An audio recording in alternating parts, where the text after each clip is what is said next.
Salam, selamat hari Minggu. Mari kita bersatu dalam doa. Damai sejahtera yang melampaui setiap akal dan pikiran manusia, kiranya menyertai saudara-saudara sekalian di dalam Kristus Yesus Tuhan kita yang bangkit itu. Amin. Selamat hari Minggu, Minggu tanggal 7 Agustus 2022. Firman Tuhan buat saudara dan saya terambil dari Mazmur 50 ayat 1 sampai ayat yang ke-6. Dikatakan firman Tuhan demikian. Ibadah yang sejati. Mazmur Asaf.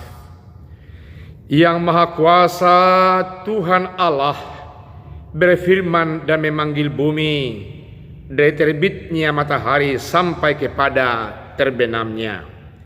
Dari Sion puncak keindahan Allah tampil bersinar. Allah kita datang dan tidak akan berdiam diri.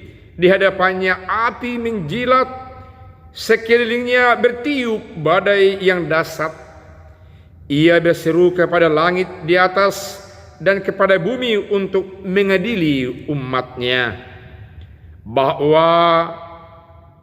Bawalah kemari orang-orang yang kukasihi, yang mengikat perjanjian dengan aku berdasarkan korban sembelihan.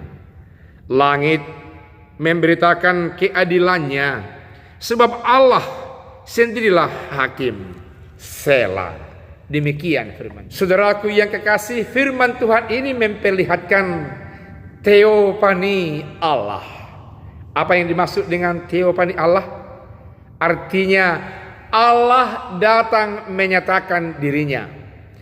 Allah datang menyatakan dirinya lewat awan, lewat tiang api, lewat semua ciptaannya, lewat Yesus Kristus Tuhan kita, lewat kehadiran saudara-saudara dan saya, dan lewat firman Allah yang telah bergema di tengah-tengah kehidupan kita sehari-hari. Di sini diperlihatkan oleh pemazmur, yakni Asaf, pimpinan biduan itu, bahwasanya Allah adalah hakim yang memberikan pengadilan terhadap orang-orang yang ada di sekitarnya. Yang pertama ditujukan kepada bangsa Israel, bangsa pilihannya. Berikutnya kepada saudara di dalam nama Yesus telah dipilih oleh Allah. Oleh karena itu Allah datang teofani dalam rangka menghakimi orang-orang yang tidak benar di hadapan Allah. Allah datang menghakimi orang-orang yang Dia kasihi, agar saya yang dikasihi Allah, agar saudara yang dikasihi Allah, agar umat yang dikasihi Allah berjalan kembali di jalan yang benar, agar hidup kembali dalam hidup yang tertata dengan benar oleh firman Allah yang telah sampai di tengah-tengah kita, di tengah-tengah kehidupan saya dan kita semuanya. Saudaraku yang kekasih, mengapa datang Allah teofani menyatakan dirinya? Jawabnya hanya satu, oleh karena ibadah-ibadah umat tidak tepat lagi di mata Allah. Oleh karena ibadah-ibadah umat seperti yang pernah ditegur oleh Nabi Amos, Israel beribadah bukan lagi mencari Allah, tapi mencari Betel, mencari Gilgal, mencari Berseba, mencari gereja dalam arti hanya untuk mencari atribut-atribut sosial, mempertunjukkan dan mempertunjukkan kebolehan-kebolehan umat tanpa mencitrakan damai, komunikasi, relasi sosial yang hidup di antara sesama mereka. Banyak ibadah yang sepertinya melenyapkan cinta kasih Allah, ketika itu lupa untuk membaca firman khusus dari hukum Taurat yang mencitrakan kehadiran Allah, cinta kasih Allah dan cinta kasih di antara sesama manusia.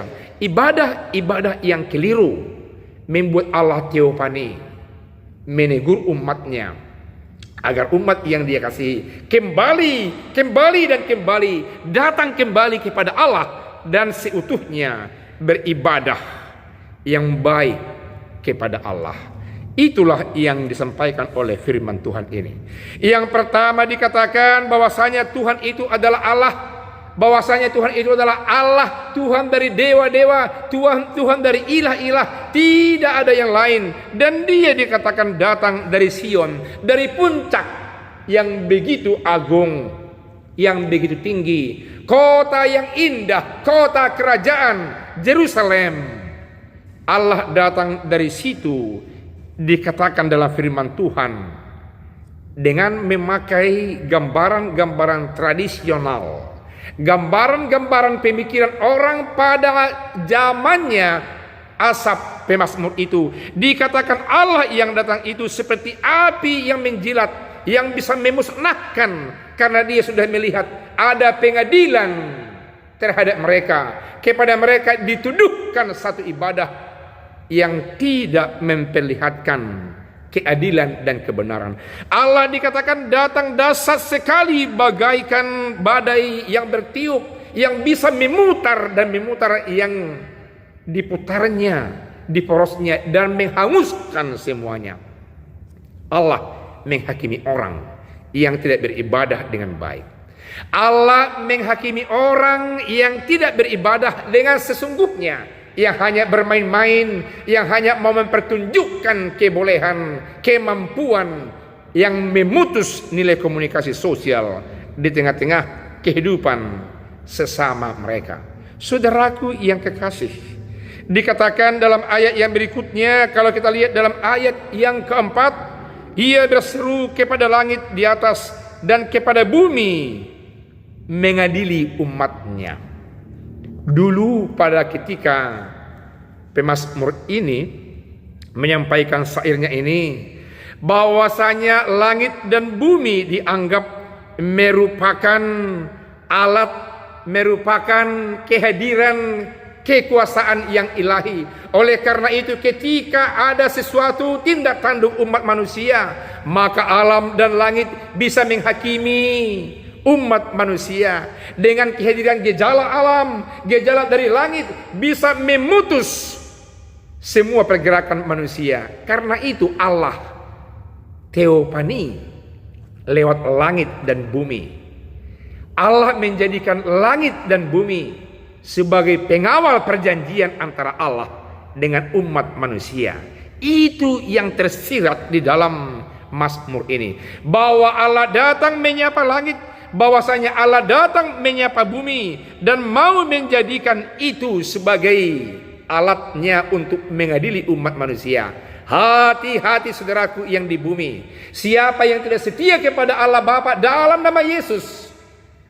Terkait dengan latar belakang firman Tuhan ini, Allah bisa hadir, Allah bisa teopani, Allah bisa memperlihatkan kuasa ilahinya yang ada di perut bumi, yang ada di langit, menggugat semua rencana-rencana umat manusia. Karena manusia itu hidup bukan lagi dalam rangka beribadah kepada Allah. Karena itu, jadikan hidupmu sebagai ibadah yang menyembah Allah. Penyembahan kepada Allah lah buat semua lapisan kehidupanmu. Jikalau berelasi kepada alam, jikalau berelasi kepada langit. Karena itu juga, jagalah alam.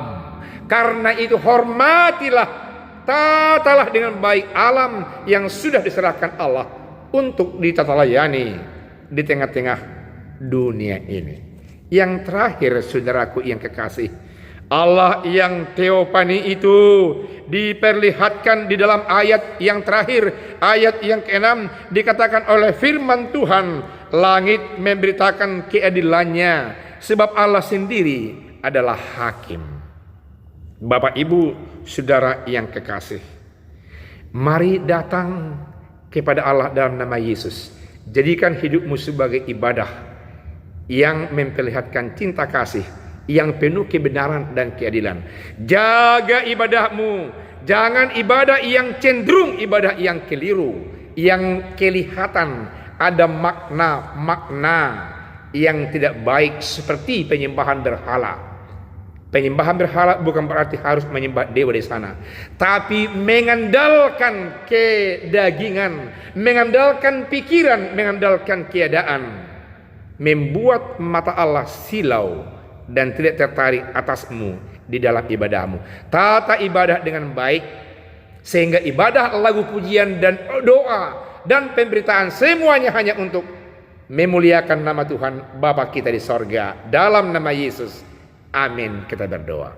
Terima kasih Tuhan, karena Engkau telah menyatakan diri, telah teofani dalam Tuhan kami Yesus Kristus, membuat kami semakin paham bagaimana cara untuk menyembah di Kau, agar nilai-nilai kehidupan, kebenaran, keadilan, komunikasi sosial kami jaga dalam ibadah kami, dan kami tidak menjadi pelaku ibadah yang keliru.